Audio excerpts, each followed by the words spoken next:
Oi, então, gente, olha só, meu nome é Janaína, eu tenho 47 anos e hoje eu vim aqui falar sobre a minha experiência de ser mãe de anjo. Porque eu estou em casa e de férias, não, de licença, então eu tô assistindo muito essas histórias no YouTube, né? Então, apesar de ter sido há muitos anos atrás, há 18 anos eu fui de mãe de anjo, eu gostaria de te contar a minha experiência. Que apesar de ser muitos anos, a gente nunca esquece, porque a gente é mãe e a gente não esquece. A gente tem outros filhos, mas a gente nunca deixa de pensar naquela pessoinha que a gente carregou durante meses e não trouxe para casa, né? Então, mais ou menos, eu vou contar rapidinho pro vídeo não ficar tão comprido, tá, gente? É a minha primeira vez aqui no YouTube, então eu gostaria que vocês compreendessem. Se tiver alguma pergunta, é só me perguntar, tá bom? Então, foi mais ou menos assim. Há 18 anos atrás, né? Eu conheci na época, meu marido. Então, a gente namorou durante um ano. E antes de eu engravidar do meu anjo, né? Meu sonho era ser. A gente começou a namorar e meu sonho era ser mãe. Então, depois de um ano de namoro, a gente decidiu que iríamos ser pais, né? Então foi muito difícil, porque como eu era uma pessoa obesa, muito acima do peso. Então era mais dificuldade para engravidar, né? Então eu tive que fazer tratamento, meu marido fez tratamento, até que a gente conseguiu a primeira gravidez, onde com 3 meses eu tive um aborto espontâneo, que foi uma decepção, uma tristeza, tá? Mas graças a Deus, logo em seguida, eu engravidei de novo, onde foi uma alegria total. Eu não sabia se eu chorava, se eu sorria, meu marido cantava, era maravilhoso. Então foi assim, uma gravidez desejada. Então lá quando a gente fez 4 meses, quando eu fiz 4 meses de gravidez, né? 16 semanas, a gente descobriu que a gente ia ser mãe de uma linda menina, da nossa princesinha, a Bárbara, né? Então, com 16 semanas a gente descobriu o sexo do bebê. Então foi maravilhoso, foi os enxovais, foi presente rosa, foi quartinho do bebê tudo rosa, foi o cantinho dela tudo planejado.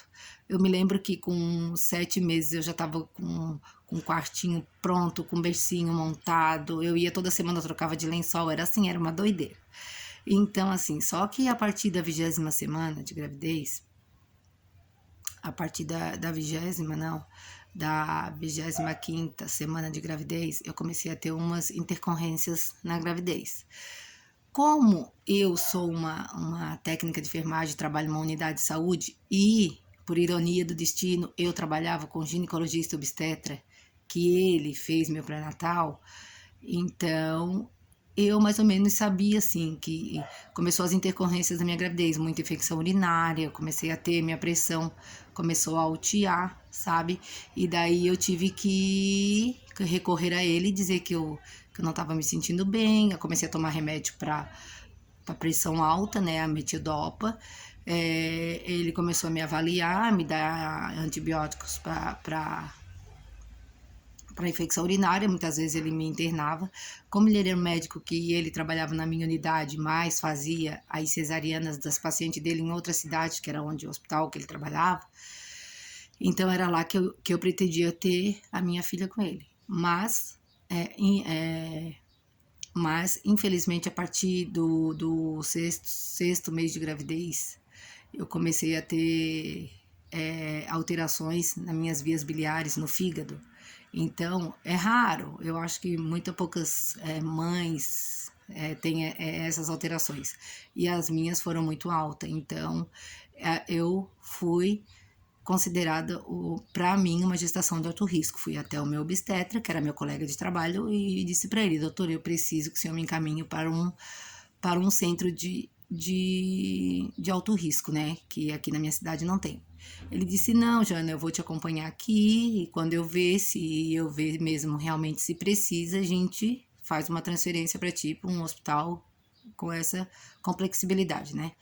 Daí, então, que a gente era companheiro de serviço, então assim foi indo. Quando chegou na minha 36 semanas, gente, eu não aguentava mais. Eu tinha enjoos todos os dias, eu vomitava todos os dias, eu tava ficando equitérica, as alterações do fígado estavam aumentando, e assim, eu tava muito fraca, muito fraca, fraca. E nessa época, eu e meu marido decidimos casar no civil, né? Então, a gente casou numa sexta-feira a gente casou. E na quinta-feira, um dia antes, eu fui no meu obstetra. Eu disse para dizer para ele que eu estava muito ruim, que eu precisava fazer uma cesárea, que ele precisava me ajudar, porque eu não estava me sentindo nada bem, que não era o bebê, era eu, meu corpo não aguentava. Eu estava horrível, eu estava me sentindo assim, para dar um passo, parecia assim que eu era um gigante, não tem? Daí ele disse: Não, Jana, não posso fazer tua cesárea agora, porque o teu bebê é muito pequenininho. Porque, assim, naquela época, 18 anos atrás, ele tinha comprado um aparelho de ultrassonografia, então ele me levava para a cidade onde ele tinha um hospital lá e ele levava eu para fazer o ultrassom. E no ultrassom que ele fazia lá, que ele tinha acabado de comprar, ele via que meu bebê só tinha 1 quilo. Então ele dizia: Não, Jana, tu não pode, eu não posso fazer tua cesárea, porque aqui no hospital onde eu trabalho não dá para fazer, não dá para te levar para uma UTI neonatal, o bebê depois que nasce, né? E ela é muito pequenininha, então a gente vai tentar aguentar mais. Semana que vem toda semana a gente vai fazer um ultrassom e vamos ver como é que vai ficar. Isso na quinta-feira, gente. Aí na sexta-feira eu casei, eu nunca me esqueço. Para chegar no cartório, gente, foi uma dificuldade para andar, para assim, ó, foi um mal-estar total. Voltamos para casa na sexta, né? Ficamos em casa. E daí, sábado de manhã, meu marido foi trabalhar e eu fiquei em casa com a minha mãe. Comecei a passar, aí me acordei com umas dorzinhas nas costas que vinha pra barriga. Aí eu pensei comigo: será que eu tô começando a ter contração? Aí fui lá, falei com a minha mãe, já que a minha mãe teve 9 filhos, eu disse: vou perguntar pra minha mãe, né? Cheguei lá: mãe, tô sentindo assim. Ah, não, é porque hoje ela assim, hoje é lua cheia, então lua cheia mexe quando é menina.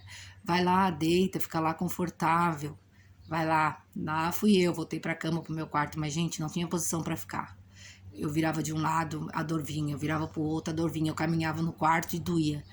Quando eu não aguentava mais de tanta dor já frequente, eu comecei a olhar, né? Quando já tava assim de 6 minutos, 7 minutos, eu já comecei a dizer: tô entrando em trabalho de parto, porque como eu trabalho com obstetra, eu já cheguei na minha mãe e falei: ô mãe, olha, acho melhor eu ir pro hospital, porque eu acho que eu tô entrando em trabalho de parto.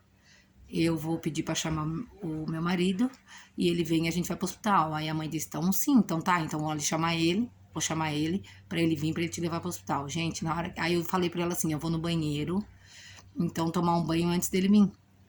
Gente, eu cheguei no banheiro, que eu fui para baixo do chuveiro, minha bolsa estourou. Só que a minha bolsa estourou com líquido marrom claro. Então eu, como técnica de enfermagem, sabia que aquele líquido ali não era normal, porque geralmente o líquido era transparente, cristalino, era branco, assim, né? Então eu já vi que o negócio não estava bom. Então eu peguei. Quando a gente estava indo embora, ele perguntou: a gente vai lá pro hospital onde é do teu médico? Aí eu disse: não, a gente vai para outra cidade vizinha, porque eu sei que lá tem uma UTI neonatal, porque minha bolsa estourou com um líquido meio estranho, eu acho que eu vou precisar de uma UTI neonatal. Então a gente vai lá para outra cidade, né? Aqui pertinho, do lado, para mim ter ela lá, porque lá pelo menos tem uma UTI neonatal onde ela pode ser avaliada melhor, essas coisas. Daí a gente pegou, foi. Gente, eu cheguei lá. Aí a dor já tava. Eu não tive muita dor assim insuportável, porque eu tava muito ansiosa e eu sabia que alguma coisa não tava normal. A gente que trabalha na saúde, às vezes é bom, às vezes é ruim, né? Então o que eu fiz? Fui lá, fomos lá para esse hospital, me levaram direto pro centro obstétrico. Chegou lá em cima, gente, eu já estava com 9 dedos de dilatação. 9 dedos de dilatação, minha bebê já estava nascendo. Então, só que o médico fez o exame em mim, como eu tava de 36 semanas, ele assim: vamos ver os batimentos. Eu disse: ó, aí eu falei: ó, doutor, a minha bolsa estourou e o líquido veio uma cor diferente, não veio uma cor normal. Daí ele assim, então vamos ver o batimento do teu bebê, mãe. Quando ele olhou, ele não conseguiu auscultar o neném. Daí eu já fiquei meio assim, doutor, não dá de escutar. Ele assim, não, calma, mãezinha. Eu assim, não, doutor, não dá de ver os batimentos. Aí ele assim, então vamos fazer assim, vou trazer outro aparelho, que é o Doppler, pra gente ver melhor.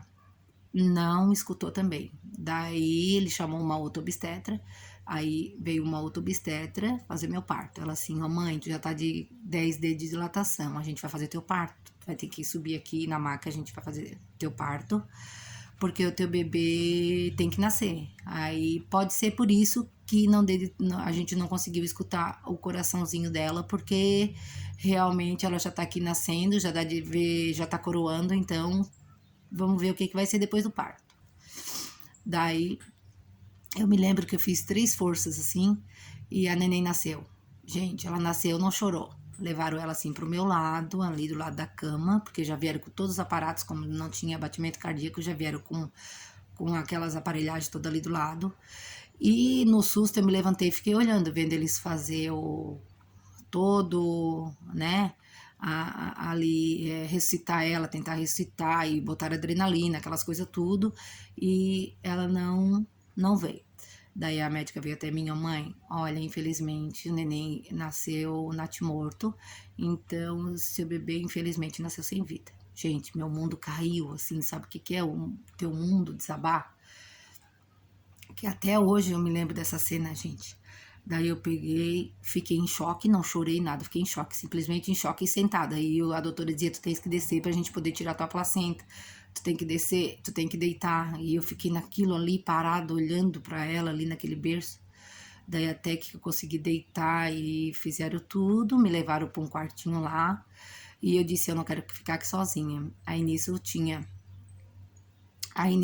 meus familiares todos estavam lá fora, porque era num sábado, então tinha muita gente em casa.